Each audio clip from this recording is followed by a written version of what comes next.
Hi everybody, this is Mr. Duncan in England. How are you today? Are you okay? I hope so.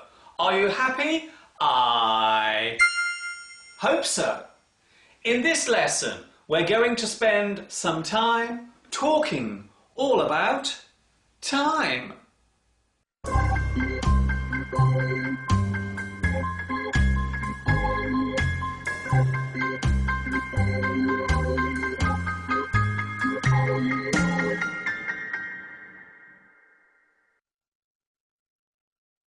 The easiest way to describe time would be to say that it runs in the form of a straight line. That is the reason why we often describe time as being linear. There are some pretty strict rules when it comes to our understanding of time. For example, time can only go forwards. Time cannot be slowed down.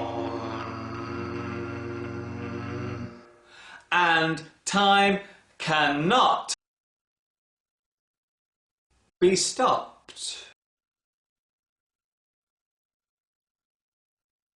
Luckily for us, we have a neat little system called stressing tense. This allows us to use words to show when something has happened, if it's happening now, or when it will happen.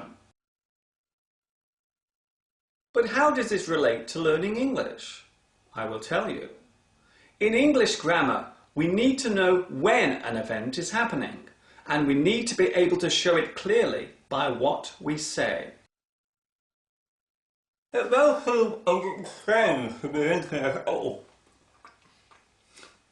Sorry. It may seem a little strange to be linking the subject of time with learning English, but in fact there is a very strong connection between the use of English and its relation to time. Needless to say, everything happens at a certain time, so it is important for us to be able to say when a certain event happened. We have three basic points to consider when talking about placing an event at a particular moment. We have the past, we have the present, and of course we have the future. It is also worth remembering that the only part of this that is moving forward is the present. The future always lies ahead, and the past is constantly trailing behind. However, the present is also constantly changing. It is a little bit like sitting in a moving car. The car represents now, and the road is time itself. So when speaking English, you will need to know how to express words to clearly show the point of time to which it relates. A very simple example would be did, doing, do. I did it in the past. I have done it already. I'm doing it in the present. I'm doing it now. I will do it in the future. I will do it later. I did my homework. I did my homework in the past. I've done it already. It's already been done. I'm doing my homework. That means it is being done now. I will do my homework. That means it will be done later, in the future. Another example for you. I went for a run. I'm running. I will go for a run. And one more example.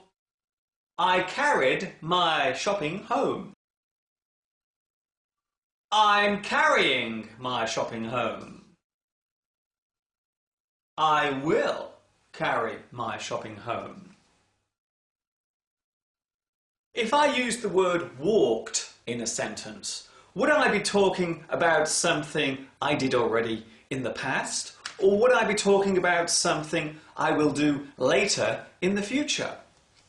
If you said it was something I did already, then you would be right. Well done. Time is a very complicated thing to understand. It took humans thousands of years to discover the relation between when and what. But we finally did manage to work it out when a scientist named Albert Einstein scratched his head one day and said, "It is all relative." It was at that precise moment when the theory of relativity was born. It is much easier nowadays to explain when and what. But there is still one question we cannot answer, and that question is, why?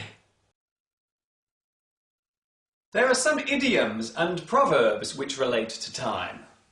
For example, time waits for no man. No time like the present. All in the fullness of time. Just in the nick of time. A stitch in time saves 9. Time marches on. The sands of time. Well, it seems as if I have run out of time. I only have a few moments left, so I will wrap up here. This is Mr. Duncan in England saying thanks for your time and for watching. See you later, next time, hopefully soon. Bye-bye for now.